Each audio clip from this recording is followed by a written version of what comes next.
things. All right, so basically, what I'm going to be describing is that Caspa proves that every crypto in the entire market is a rough draft, including Bitcoin. Bitcoin is a rough draft, Ethereum is a rough draft, everything's a rough draft, and I'm about to prove it not only with facts, but I'm going to be proving it with a historical trend. And so basically, if you bet against Caspa, you're literally betting against history. So that's just my understanding. Let me get started on all of this. All right, so basically, what is the significance of Bitcoin? Bitcoin is a technology. Yes, it's money, but it's able to be money because of technology. Okay, what is Bitcoin's biggest breakthrough? Bitcoin's biggest breakthrough is that it was able to take a centralized ledger for one specific application use case of money. Bitcoin was able to take a ledger that's centralized and make it decentralized. Democratized ledger for money. And this is a big deal. This is a $2 trillion idea. Take notes, right? So, what happens when you have a ledger and you democratize it and the use case application is money? $2 trillion of capital goes to it because it's better than the centralized ledger. That use case is money, right? The dollar. All right, well, um, what else in life is a ledger, right? What else in life? Every single database. Those are all just ledgers. But every database is essentially centralized. So what Bitcoin did was it designed a way to have a decentralized database, but it's so limited to just money, which is awesome. It's just money. But that's it. It can't do anything else. And this is why all of crypto even exists to begin with. So if you're a Bitcoin maxi, you're wondering why the hell does every other token exist? Well, their objective is to try to have sovereignty on ledgers outside of money. Okay, so that's pretty cool. The problem though is all of them are garbage. Or I shouldn't say all, but they're all fractured or mutated in some way, or they throw out a cool ethos of Bitcoin. They're not maybe fully decentralized, or they're slow, or they're expensive, or they're really fast, but they're more centralized, or it costs $30,000 to run a node, right? So if basically what you do is if you go to anything that's not Bitcoin, you have to give up the pure Bitcoin ethos. But if you stick with Bitcoin, you're stuck at money and you don't have sovereignty outside of money. So, where does Caspa fall into this, right? Well, this is a technological trend that I've noticed all throughout history. Um, Basically, what I'm trying to say is that all of crypto is a rough draft, and let me explain why. So, the very fact that there are 20,000 coins to begin with is proof that this entire industry right now is still in the rough draft phase. And why is that? That's because every ledger is fractured. Why is it that if you want storage on a sovereign ledger, you need a storage coin like Arweave or Filecoin, right? Why do you need a storage token? Or why is it that if you want programmability, you got to go to Ethereum, you got to go to that ledger, right?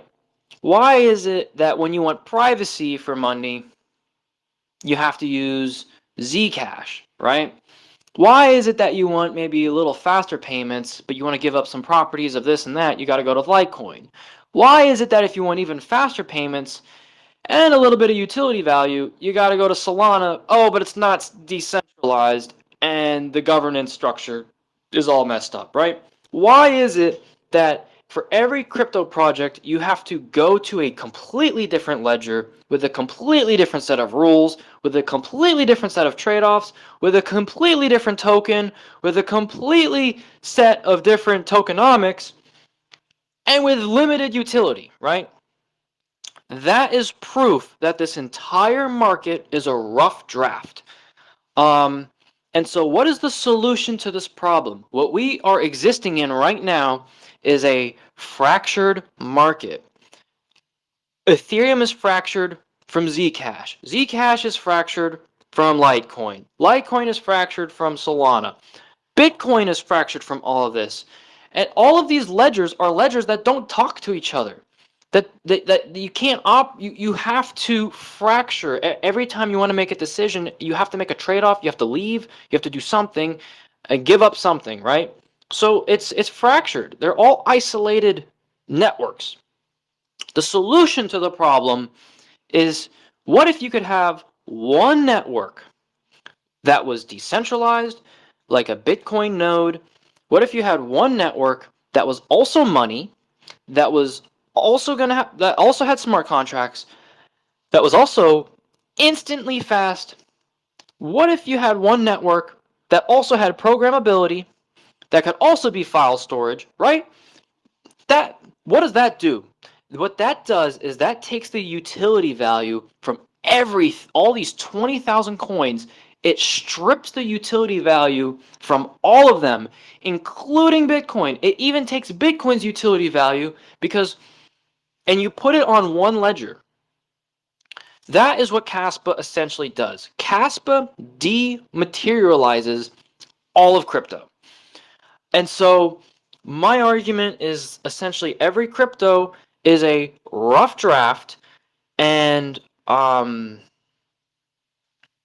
hate to say it, but Caspa is essentially the final draft, and the way you can tell this, right? How do you tell this? Well, the acid test is that look at what is being built on the Caspa ledger.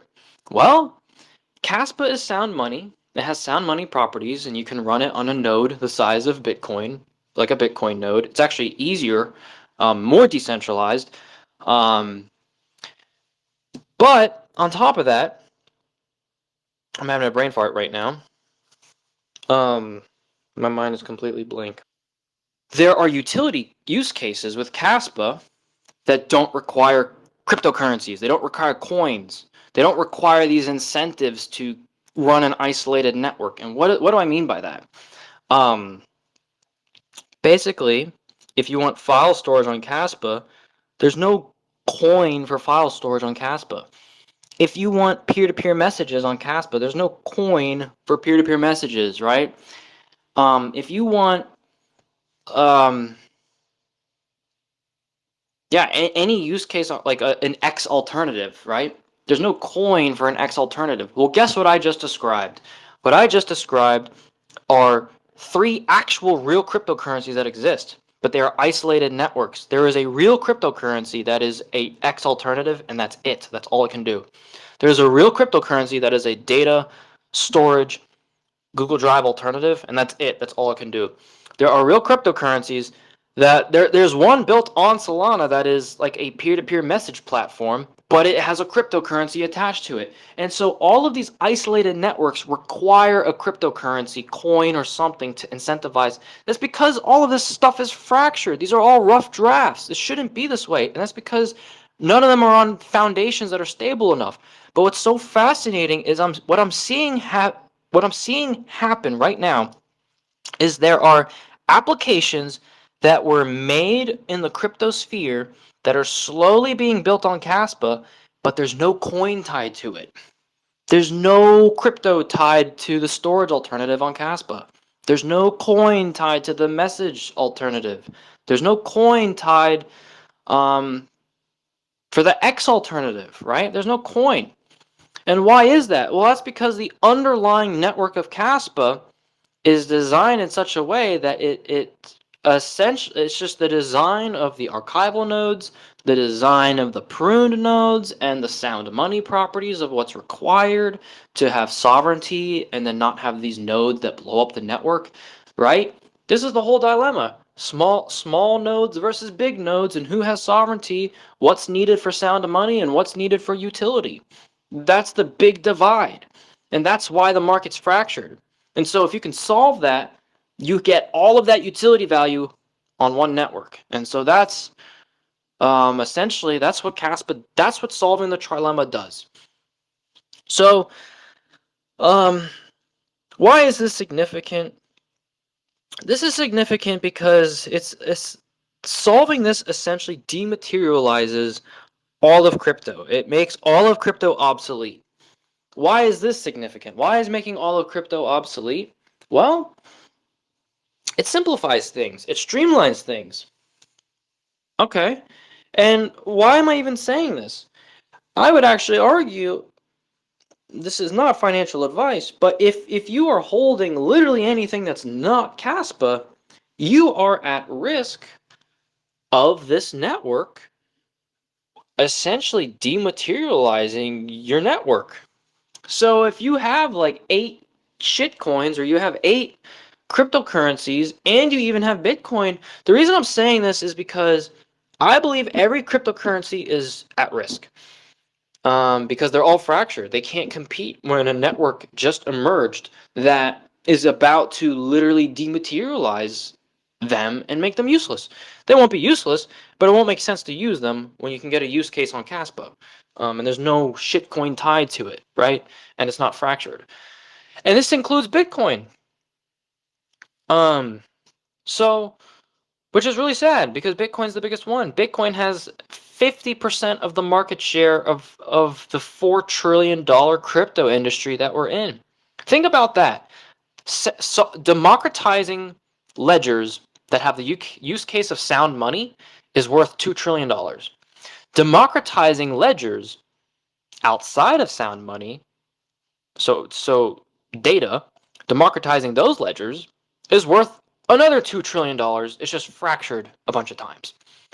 Well, what's one ledger worth when you can democratize the entire market and do it better, faster, cheaper, more decentralized, more secure?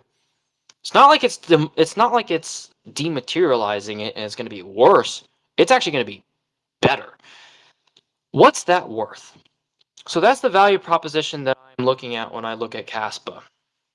So, um, I would be shitting myself if I literally owned Bitcoin. I'd be shitting myself if I owned Solana. I'd be shitting myself if I owned Ethereum. Everything. Everything is literally fucked because of Caspa. Um, People are going to be holding on to rough drafts of a network, rough drafts of a ledger. Um, and I feel like I had to make this space to just kind of explain all of that, my logic and my thinking. And I'm also just saying this to show that if you can unfracture $4 trillion worth of capital, I mean, that's a really good value proposition, you know? So none of this obviously is financial advice. None of this is might not ever happen, but the underlying technology of Caspa is literally being designed to do just that. Um, so you have two alternatives. You can build a life on Caspa, or you can have, if you want the utility value of all of crypto, well, if you want some privacy, you're going to need shitcoin number 1. If you want utility, you're going to need shitcoin number 2. If you want money, you're going to need shitcoin number 3. If you want storage, you're going to need shitcoin number 4. And notice how for every application, you're going to need another shitcoin. And so this is what Caspa solves. So that's my rant. That's the thesis of the day. Thank you so much. Thanks for everyone who joined. I also see Alexander. What's up? I'll see you around. This is just a YouTube video, and we're doing a Twitter Spaces, so it's recorded. So yeah, thanks everyone for listening, and peace out.